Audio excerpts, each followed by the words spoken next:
Hi, my name is Ryan Dela Cruz, and my topic is terrorism.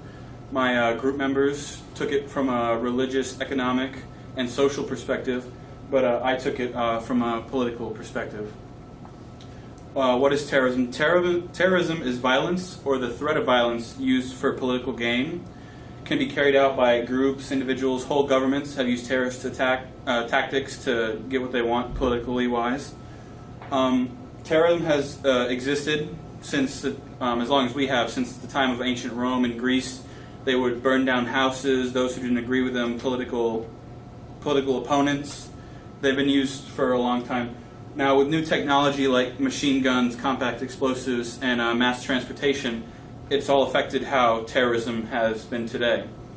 Domestic terrorism happens inside your country. Like, you'll hear things on the news, such as people blowing up a building, robbing a bank. That's domestic terrorism. International terrorism involves multiple countries, like, for example, the Middle East. Terrorist groups who, with whatever political goal they have, will use terrorist tactics against others. This became more of a problem in the 1960s with commercial airliner hijackings, would happen quite frequently. My local and national issue is the two men who carried out the 9/11 attacks in 2001 were trained at a flight school very close by to where I live in Venice, Florida.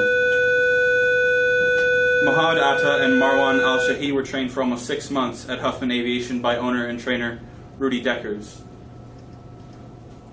Deckers claimed the two gave off no red flags, were completely normal for the time they were there, and they spent tens of thousands of dollars to be trained to be commercial pilots. After his name was brought up on the internet, he received death threats, banks called in loans, his wife left him, and he says he wished the whole thing would have never happened. Their actions resulted in over 3,000 deaths and 6,000 injuries at the Twin Towers, the Pentagon, and a field in Pennsylvania. My global issue is ISIL, or ISIS, the Islamic State of Iraq and the Levant, better known as ISIS. They're an extremist terrorist organization and self-claimed caliphate, which is, they believe that they're in charge of all Muslims in the world. Like, the leader, Abu al-Bakr, believes that he is basically the Pope of all Muslims, and they should all follow him. And they follow an extreme form of Sunni Islam called Wahhabi. They're responsible for thousands of deaths and beheadings of those they believe to be infidels, those who don't believe in their ideas, and even those who are Muslim themselves. They don't believe they are radical enough. They try to recruit all over the world, gaining support from other countries. Even in America, you'll hear on the news stories of people joining ISIS to fight for their cause. They began in 1999 as a part of Al-Qaeda, but have since gained notoriety in 2014 when they invaded Iraq and Syria. Now, terrorism from then and now, although completely different from what we see today, terrorism has been around for as long as mankind has. When under oppression, many countries have employed terrorist tactics. Even colonial America, those who saw the British government as oppressive, burnt down the houses and seized property of those still loyal to the British government. In the late 1400s, the Catholic Church officials used terrorist tactics against heretics, or those who held beliefs contrary to the Catholic Church. When people hear the word terrorism, they think about the Middle East because of popular media out today, news channels with talking about Al-Qaeda and ISIS, and they justify terrorism through their religion. They believe that if people don't have the same religious ideas, they have the right to kill them. They're responsible for thousands of deaths all over the world, including those of 9/11.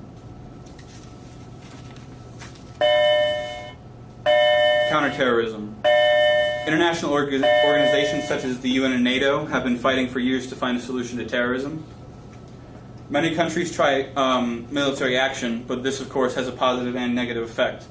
It suppresses terrorist organizations but influences others to not like who was ever using military action, such as America. Many many join terrorist groups to fight against, they believe America is evil for what they do to their country.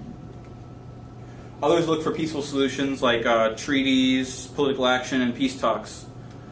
And some believe that education and uniting of countries would be in order to solve the problem. Now, a potential solution I came up with is to bring an end to terrorism is to bring the Middle East together with Europe and the Western world to solve the problem of terrorism. Peace talks and legal actions will not help as much as unification will.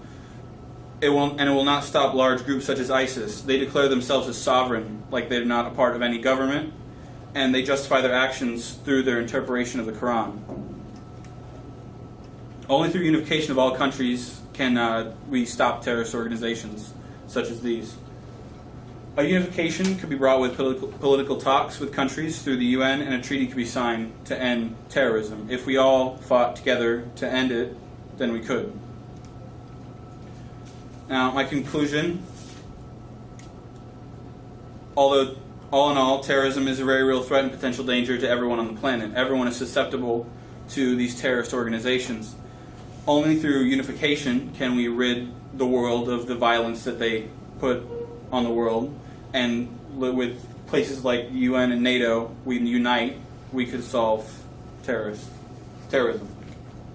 And that's it.